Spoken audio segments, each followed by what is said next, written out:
Hey, what's going on YouTube? It's Donnie B all day. So today is part 2, getting better, with the paramilitary dose. Here's the deal. I already did a part 1 where I gave you all the specs. I told you exactly what I thought about the look, told you exactly what I think about the price, everything. I told you everything, so I'm not gonna browbeat and just keep going down that road and talking about things. We're just gonna use it. I was see, that's nice. I was hoping to get it out here in some sunlight, so I really wanted to show you how amazing this texturing is. But it's New England, so it's just raining, and that's what we have today, is a little bit of rain. But this thing, I wanted to get it out today for 2 reasons. I want to cut with it, and get it on video, but I want to put it in the pocket and give it a carry. I want to use it. One thing I know about Spyderco, no matter what I think of, you know, the look, one thing I know about these guys is they freaking are amazing knives, and we need to go see if this one's any different. It's not gonna be. It's a Spyderco. I have yet to find a Spyderco. I did that, oh, what was it called? Something River. Oh, it was a little fixed blade. Bow River. The Bow River knife by them. And it was the first Spyderco fixed blade I ever used. And that thing was tremendous, man. That was a really nice knife. All right, so, and, you know, obviously my Resilience is one of my favorites of all time. So literally, the Spyderco Resilience is one of my favorite all-time knives. I think it's one of the greatest. All right, so let's do a couple 4-foot drops. We'll see how this bite is going to be. Wonderful, I bet. And it really did. That went in over a ½ inch. Bam, that hit solid. That made a thud when it hit. You can actually see the line right there to where it went. Let's do a couple hard downwards. Bam. Oh, that's got some bite. There, right there is the line. You can see it, I hope. All I can see is glare. Bam. Look at that. It wants to lift the log. All right, so that is over an inch. That is over an inch deep on the downward throw. And it's because it's Spyderco. They do such a good job on this full flat grind. It just wants to go in. It just wants to penetrate. It wants to push forward. The knife, it's Spyderco good. It's just Spyderco good. All right, so let's try a straight up push cut on the nylon rope. No sawing needed. Look at how clean that is. That is super duper clean. There's one thing I can tell you. Well, there's probably a lot of things I can tell you with complete honesty and 100%, like, I know it's true. You will always get a Spyderco, a new Spyderco, sharp. All right, so let's try and do a drag cut here. It's just shredding it. It's just shredding it. Am I still on? Yeah, I think I'm still on. Man, okay, so I got this doubled up piece right here. I just want to bam, bam, bam, bam, bam. You know, it's funny, when I first bought my Tenacious, immediately the knife was awesome as a user. The look had to grow on me, obviously, and to the point where I'd be like, okay, I can carry this. I already know, man. I already know. All right, let's see. Let's see here. Let's take some of this leather. Let's take some of this leather.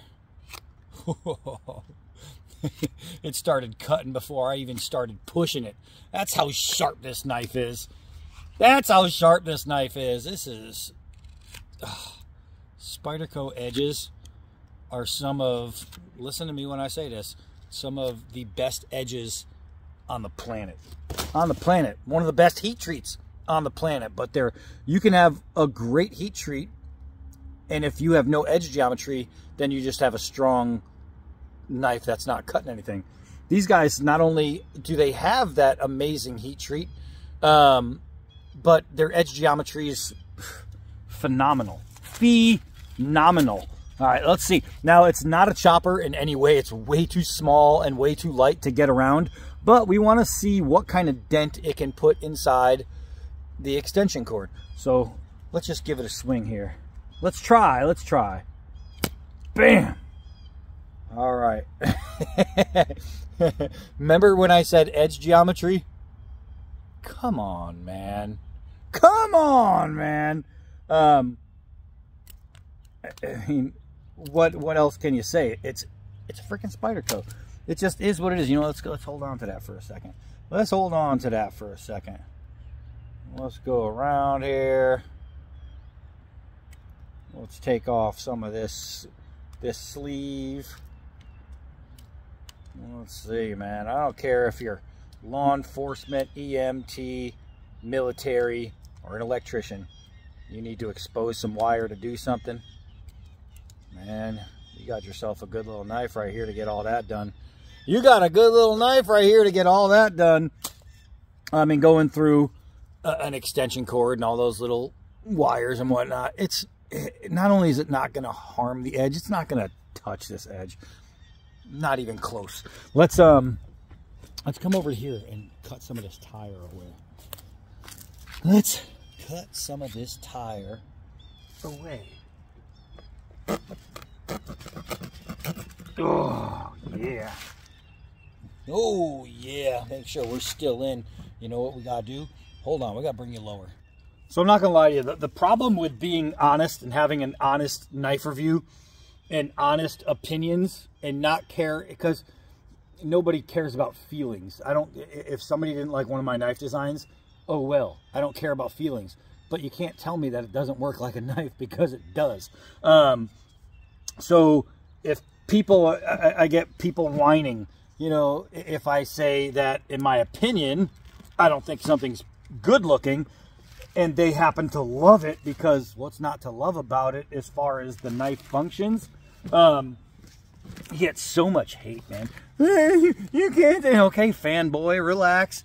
I'm telling you, it's a great knife. I'm telling you, it's a great knife. Yeah. Golly, man. This thing, it's not a good knife. It's a great, great knife. They're just great, great knives. Spyderco in a hole. I don't mean like they're stuck in a hole. Like, Spyderco, help me. Spyderco in a hole just makes great knives. They're fantastic. They're fantastic users. They're great EDCs. They're great carries. They're great knives to get tasks done. So if you have something that you need to complete, you can use it. And you can guarantee it's going to be sharp and ready to go out of the box day freaking one. You know what I mean? Like some knives, I've had some knives where I got them. Oh my God, that went easy through the plastic netting. This stuff is rough on a blade. Just not this blade. But I've had, oh, man, I lost my train of thought. This thing's so good. That went through probably the 2 layers of this easier than any knife I ever used on this or did with this. Let's see. I have 4 layers, but I don't think I can get the blade in and hold it. I don't know. Oh, yes, I can. The oh, that was nice. I don't think you guys know the plastic netting can chew up a knife's edge, and because it's so coarse, a lot of times the knife will rip and drag and tear, but it won't cut real smooth. This thing, no other knife I've used went through the way this thing just did. No other knife I've ever used went through the way this thing just did. Yeah, you get it. That's really nice. I was talking about something before I did that. I have no idea what I was talking about because that excited me. that was something special. Whoo, doggy. Oh man. Man. And, you know, when I talk about the shape and things like that, and it, you know, throw a piece of cheese in there, it'll chase it. When I talk about that mouse shape, don't think that all Spydercos have this shape. So they have many different models, and they have got some knives that, to me, I think are freaking beautiful.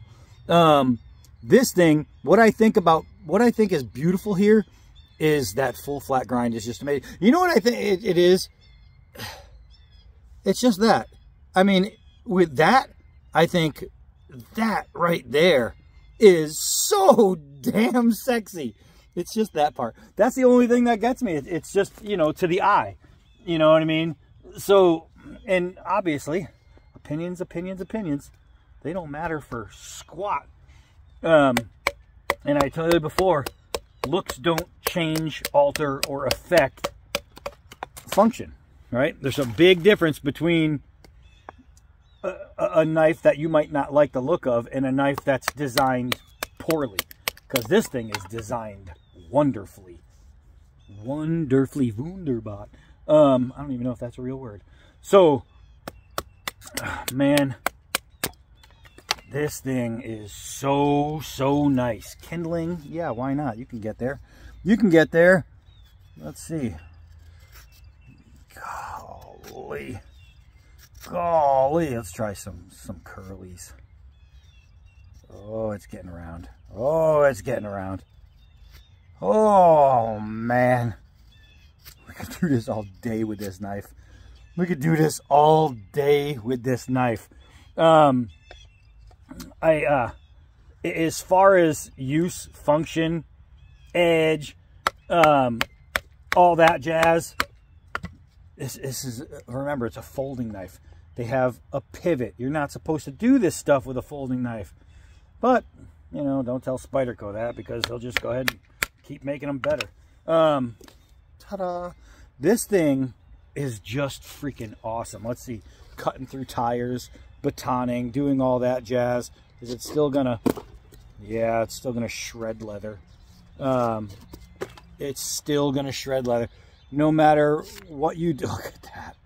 No matter what you do, the edge is still gonna be a Spyderco edge.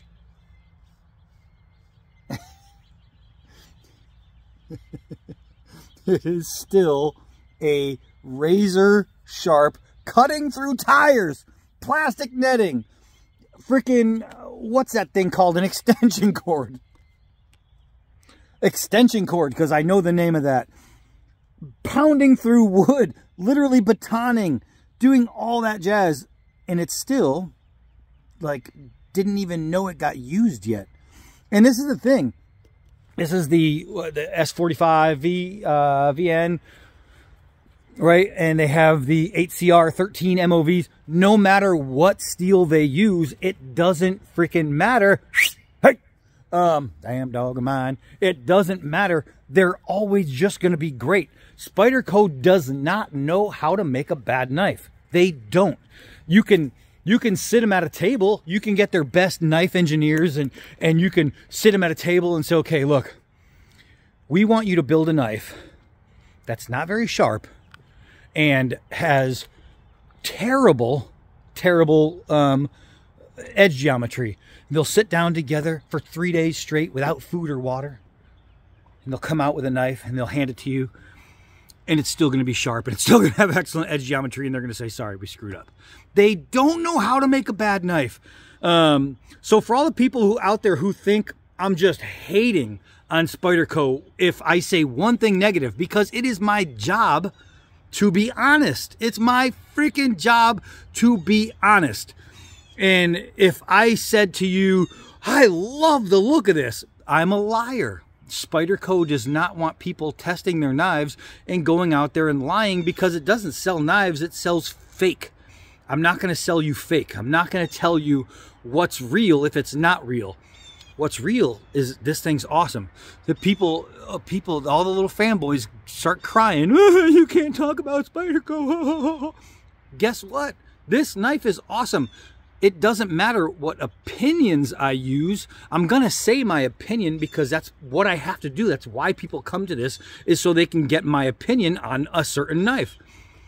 My opinion on looks, everybody, doesn't matter. Here's the thing. Is it safe?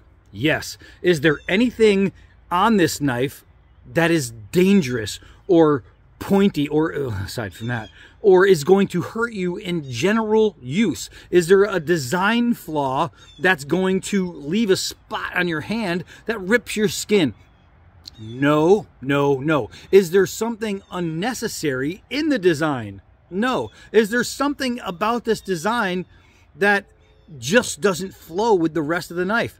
No. There is nothing wrong with the design. Whether or not I think it's a pretty design has nothing to do with whether or not I think it's an excellent design. And that's where all the little haters need to wake up and pull on your diapers and all that. This knife is freaking phenomenal. Phenomenal. I mean, it's a Spyderco. They don't make bad knives. They don't know how. So, is it worth the money? I don't know. I'd like to see the price tag less, and you do get the price tag less. You don't see them always selling for MSRP. I mean, honestly, you go to Blade HQ and you're going to get a much better deal. They MSRP, I think, at $265. I think Blade HQ has them for like the 190s. I think. Don't quote me. It's in the other video. Is it worth the MSRP? For me, I wouldn't pay $265 for it because I know I can go get a Tenacious or a Resilience and do the same job for $100 less, or more than $100, $150 less, and it'll do the same job. But if you really want this knife, you can get them online from the dealers and distributors that Spyderco uses. Don't go to some fakey, but use their actual distributors and dealers. You're going to get a great price on this knife. Do I think the Blade HQ price is worth it? I was questioning it. I did. I was thinking, would I still go over $150 on this knife? And I'm thinking, no. Yeah, okay. I can see it. I can see it. One thing I didn't really show you is, hi. I didn't really choke up yet, and this was one of my favorite parts of the knife, is how perfect the flow is between this ramp and this choil. And the jimping on here is amazing. Just amazing. And this is control, control, control. Now, I also talked about, when I talked about before, about how it doesn't fit my hand because my hands are too big for it. But I've been choking up, and then I've been using a different grip. I've been using that forward canted grip, which takes away the lack of space here for my size hands. This angle right here is still good enough to rest a pinky on. And I told you that my pinky falls right here. Well, it still has real estate. It's not like it goes this way. If it was this way, I wouldn't lie to you, then the design would suck. It's this way, the design doesn't suck. It still will work on XL to double XL hands, no problem, no problem. So don't think just because I have to mention it honestly that because people, oh, if you say something, that means you're downing something. No, I'm just telling you the truth. I'm telling you the facts, because if I said this is the best fitting knife for a 2XL hand, and then you have a 2XL hand and you buy the knife and you go, I don't know, it doesn't feel like the way he said it. No, I'm going to say it the way it is, right? But choking up here gives you 100% real estate. And now you can use that thumb push method, right? And you can literally just all day long, you're going to have some easy work to do with this thing. It's just going to be easy to use. And that's one of the main things about this.